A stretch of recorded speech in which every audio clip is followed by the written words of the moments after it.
Hi friends, welcome to రైతు market second YouTube channel. Friends, మీరు ఇప్పుడు చూస్తున్న వీడియోలో ప్యారెట్ బీక్ అండ్ లాంగ్ టైల్కి సంబంధించిన ఒక పుంజు రెడ్ కీరీ కలర్కి సంబంధించిన పుంజు ఇన్ఫర్మేషన్ అయితే వచ్చింది వీడియోలో. మీరు కూడా మన ఛానల్లో వీడియో అప్లోడ్ చేయాలి అనుకుంటే ఫ్రెండ్స్, మీరు వీడియో మొదట్లో చూసిన నెంబర్కి వివరాలు పంపించవచ్చు. అలాగే మీరు ఇప్పుడు ఒక పుంజుని అయితే చూస్తున్నారు కదా, కలర్ వచ్చి రెడ్ కీరీ కలర్కి సంబంధించిన పుంజు. చూడండి, మంచి లావు ముక్కు క్వాలిటీ, కాయిన్ హెడ్, మంచి లాంగ్ టైల్కి సంబంధించిన పుంజు. ఇది వయసు వచ్చి 8 నెలలు ఉంటుందంట, 8 months ఏజ్ ఉంటుంది అంటున్నారు. అలాగే పుంజు వచ్చి 3 kgs అయితే ఉంటుందంట ఫ్రెండ్స్.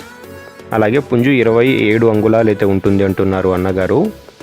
ధర వచ్చి 6,800 రూపాయలుగా అయితే అన్నగారు చెప్తున్నారు ఫ్రెండ్స్. చూడండి, నచ్చిన వాళ్ళు ఖచ్చితంగా తీసుకుంటాము అన్న వాళ్ళు మిగతా వివరాల కోసం అన్నగారికి అయితే సంప్రదించండి. వీటి అడ్రస్ వచ్చి ఫ్రెండ్స్, ఇది కడప డిస్టిక్ నుంచి అయితే వచ్చింది. కడప జిల్లా జమ్మలమడుగు టౌన్. రవాణా సౌకర్యం కూడా ఫ్రెండ్స్ అవకాశం ఉంటే చేయగలరంట. నచ్చిన వాళ్ళు మిగతా వివరాల కోసం అన్నగారికి అయితే సంప్రదించండి. Thank you.